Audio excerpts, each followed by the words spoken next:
I'm standing by the roadside watching cars go by. Inner city traffic and the clouds wallow up above my head.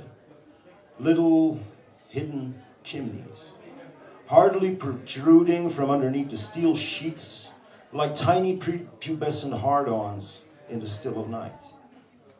I was 6, thinking there's something off here, this can't be right, this stinks. This stinks big time, bigger than me time. We're suffocating ourselves. In haste we waste our precious time now and future. It still stinks. So many years later. Love trees, they keep us alive. Love plants, they feed us with their lives. Love weed, it's a treasure trove of nature. Love life, it's too cruel not to be fine.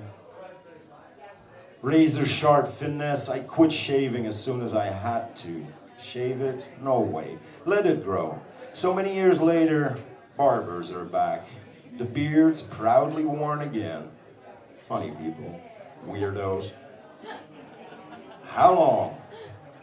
How long before I can pick my veg from vertical aquaponics gardens while the wall-wide elevator zooms me to my sky dome quarters?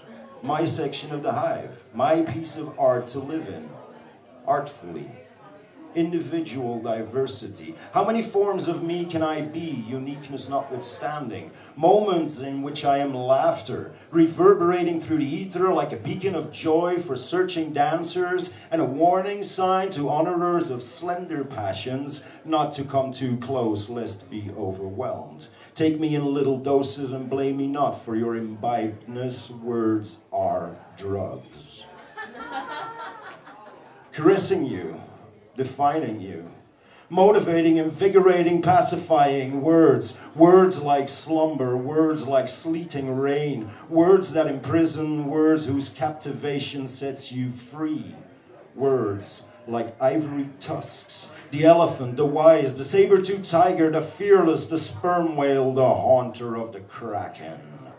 Words like carved emotions, sandstone thoughts, fluent effigies and fluorescent lucid vibes. When people and things become clouds of color and the fractal essence of time lays a kaleidoscope upon your brow.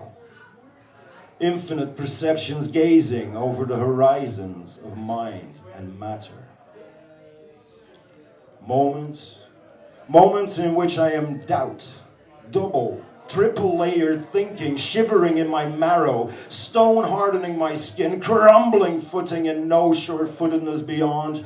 The smooth stroll becomes a climb. The world spins in on itself. Below becomes confronting, encircling, engulfing. The many suns far away get cut from my vision as the floor tumbles overhead while I stagger through the abandoned festive corridors of dance halls, the vacant streets where trash bums and lingering lingerie and loathing fight for airspace in a whirlwind of boredom. The power lines and wandering vines like rope ladders leaning to the hidden marble vault of wicked reasoning, where mistresses of bondage lash out with the whip of vulnerability to crack the veneer from my coffin, which is yesterday. And existence itself, I doubt no more. Moments where I linger in pathos and gold leaf vineyards, where the Milky Way sprays my mind with honeydew and life defies mortality forevermore.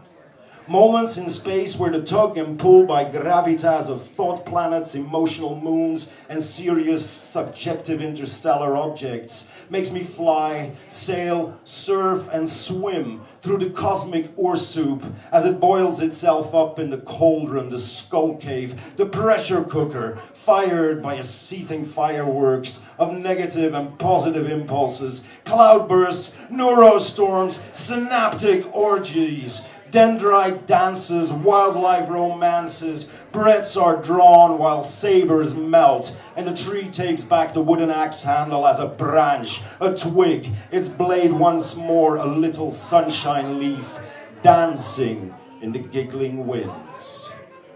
The simmering oor soup of possibility, probability, folly and reactionary action, ladled up one life sip at a time. Have a cuppa, why don't you? The winter chill tiptoes up and down the windowsill, along with the chittering birds.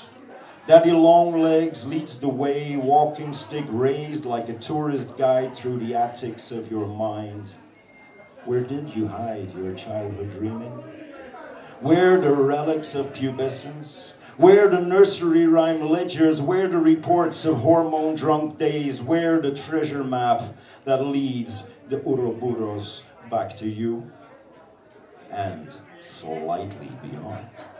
The reinvented you in the next new moment. And again, and again, and again, and again, and again. Fresh with every heartbeat. This affirmated mind, hungry for a new horizon. But how did we get so sedated?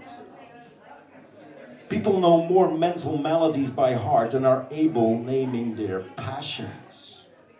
Something's off here. This stinks. This stinks big time, bigger than me time. Our humors spoken of as cumbersome afflictions. Our rising and falling, surfing the swells of emotions, no more described as tinglings in the stomach and raucous butterflies dancing in the guts. No more the sailor's stability on a dancing deck in the midst of raw, unnerving life storms and tidal windswept brainwaves. No more the merry, festive go-round, high-lit shadow play twirling through your skull cave. No, they say, live in line to the flat line of normality. Well, I'll be damned! Outrageous, evil, vile. Normalitis? Such backwards reasoning? Live in reverse? No way, no game. Life has no reverse. This is not the hunter's prey nor the maiden's prayer. The cosmic dream beckons you dance. You dance. You dance. And you keep dancing. Dancing on the plummeting and rising decks of your spaceship body. Live, boast, cast and spell truth, dare and tell the humors that are immortal, beyond our label casually ladled lives. Because only through boldly living, all of what and who you are, can you ever fathom control of your passions?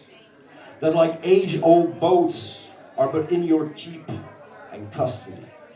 We are all the reclused monks and nuns guarding the temples of wisdom's eternal.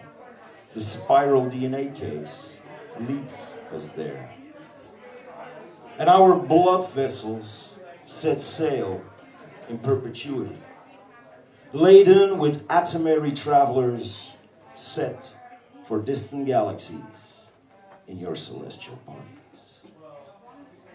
Individual diversity. Yeah.